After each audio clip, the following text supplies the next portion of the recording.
Hi everyone, the Lone Wolf here. Welcome back to another EVE Online video, and in today's video I want to give a little bit of commentary on the economic update dev blog that has been released. This information has been a part of the presentations that CCP has done at EVE Vegas, but I think it brings a lot of interesting information about the state of the economy, but also about the game. And if I'm not mistaken, these economic update dev blogs should become a monthly thing, and I think they're pretty important because with a bit of analysis they might give us a look at the state of the economy and maybe the state of the game in general as well. So yeah, let's get started here. Just on the EveGate website you've got a direct link to EVE economy update. So there we go, brings you straight to the dev blog. This is the report that was brought at EVE Vegas, and on the one hand I do like that they actually basically present an answer to something that a lot of people have been discussing lately on Reddit and on the forums. That's the PCU numbers, so the peak concurrent user numbers, which have been down. The chart here actually goes from, I think, the last 3 years. And you can see that we dropped this, I think is like around 40,000, dropped to 30,000. But the explanation that CCP gives to this is it's mostly due to like the changes in the skill system. Of course, the changes into the automation that they allowed. Using basically one keyboard to give commands to your multiple clients. That's something that has probably caused a lot of people to drop alts that they would have online at the same time, and it's not that drastic, but of course they only show the last 3 years. Usually when it's discussed, people go for the data from the very beginning of the game, and it's probably a little bit cherry picking of data as well, to have this graph here that doesn't show anything all too drastic, despite the fact that, well, it's probably going to be a 20 to 25% drop in the last 3 years.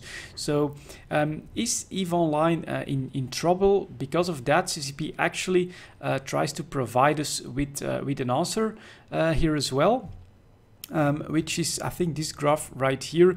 It's the production and destruction counted in ISK, I think.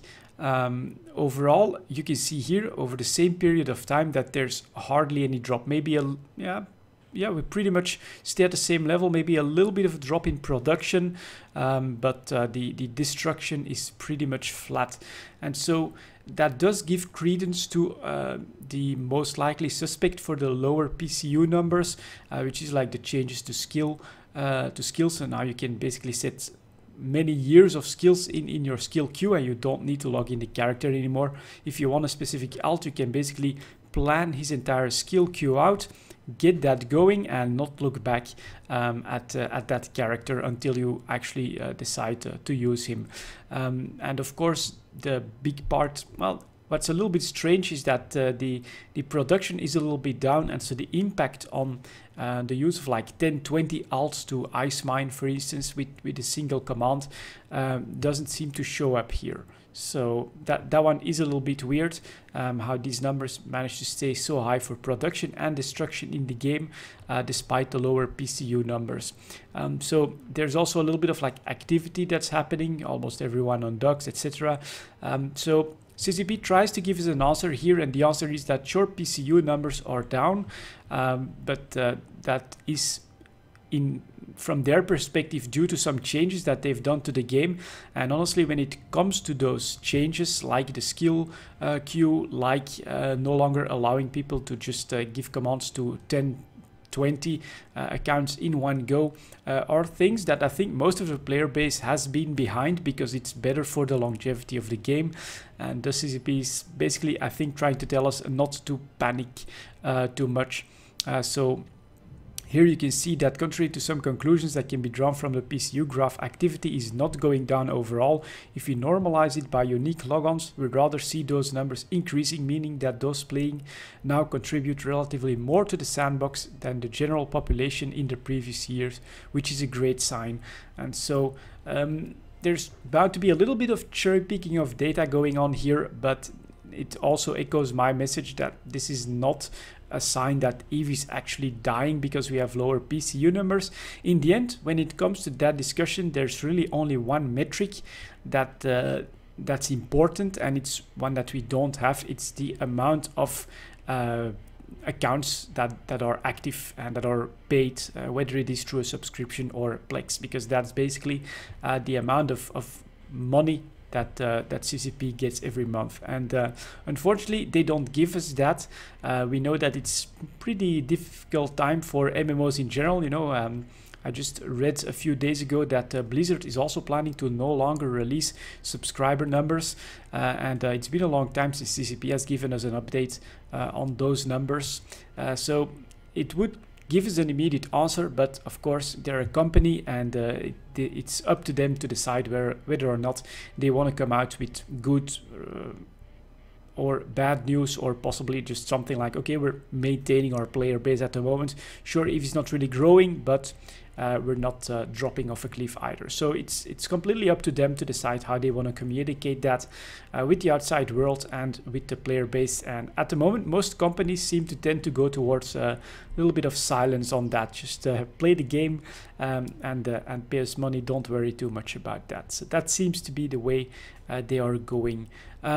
Here is well, something that's probably interesting if you're like someone that wants to actively trade or maybe transport stuff.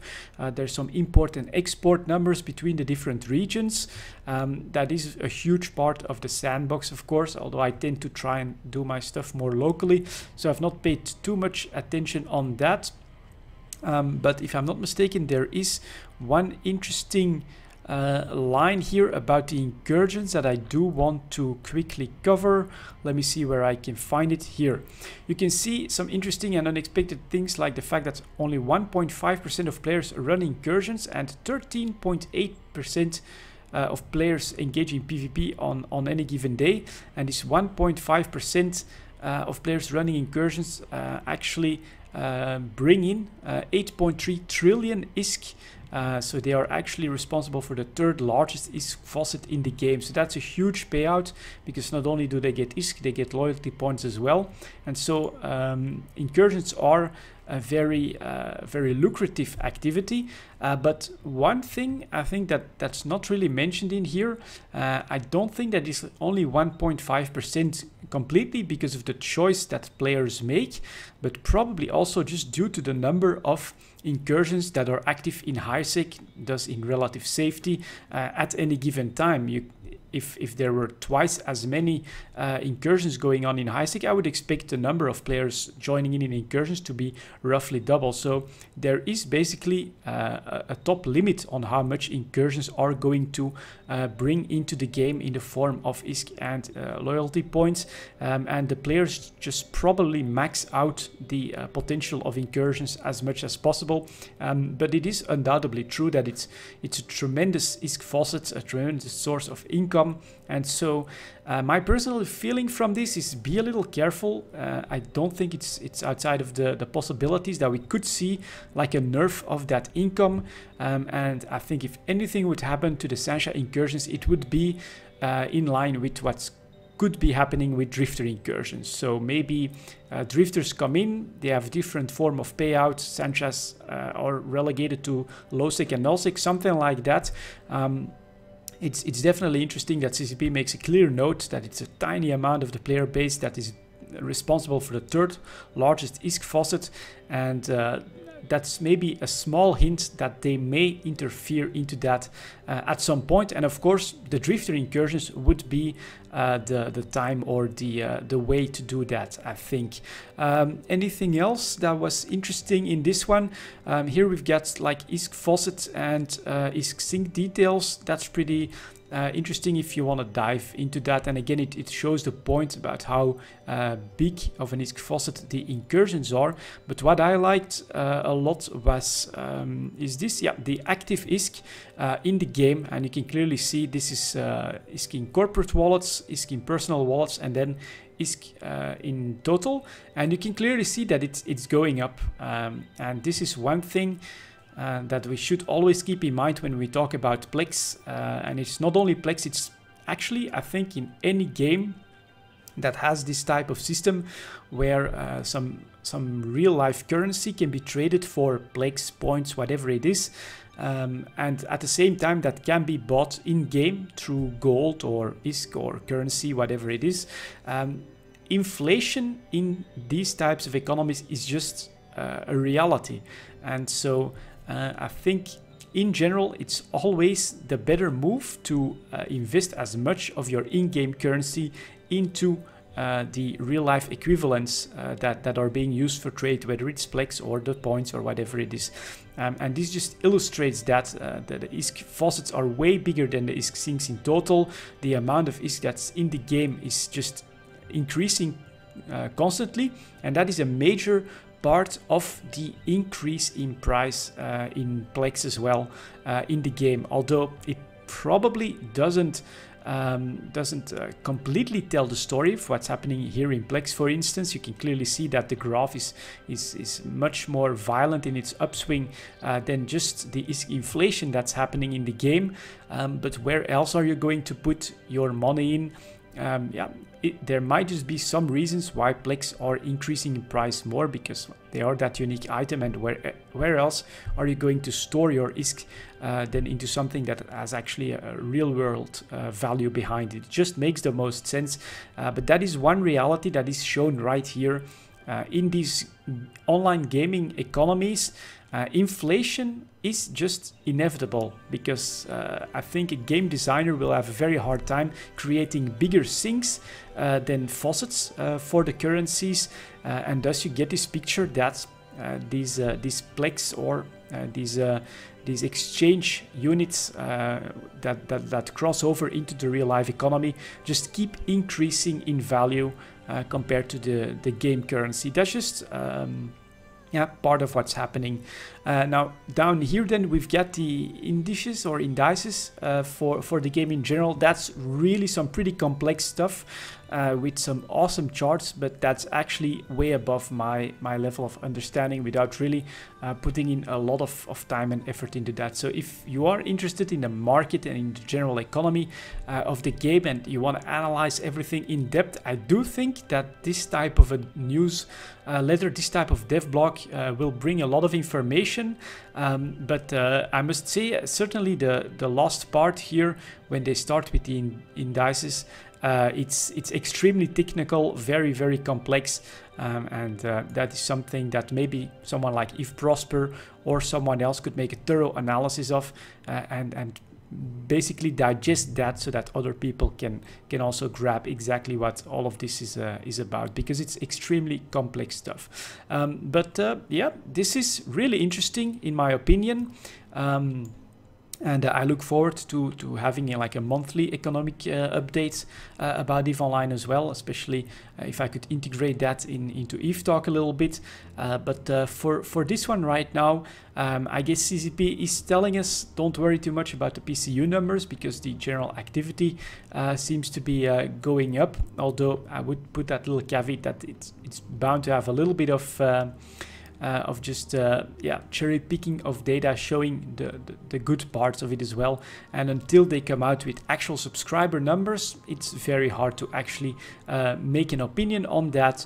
The incursions, well, they are an absolutely amazing moneymaker at the moment, but I get that little feeling that they may just be in the crosshairs of CCP for potentially some rebalancing. And then, yeah, the increase in price of Plex, a major driver behind that is just the general inflation that's happening in the game. That's my takeaway from this month's economic update that was brought at EVE Vegas. If you want to check it out for yourself, make sure to go to the dev blog and make sure to add your voice to all of this as well. CCP wants to bring these back. They used to do this quite often, like a few years back. But if you have good suggestions for them, make sure to put those in the comments here as well. CCP is definitely listening on that, and CCP Quant, if he can manage it, I think will try and incorporate as much wanted information as possible in these updates. For now, thank you very much for watching, and I'll see you all next time.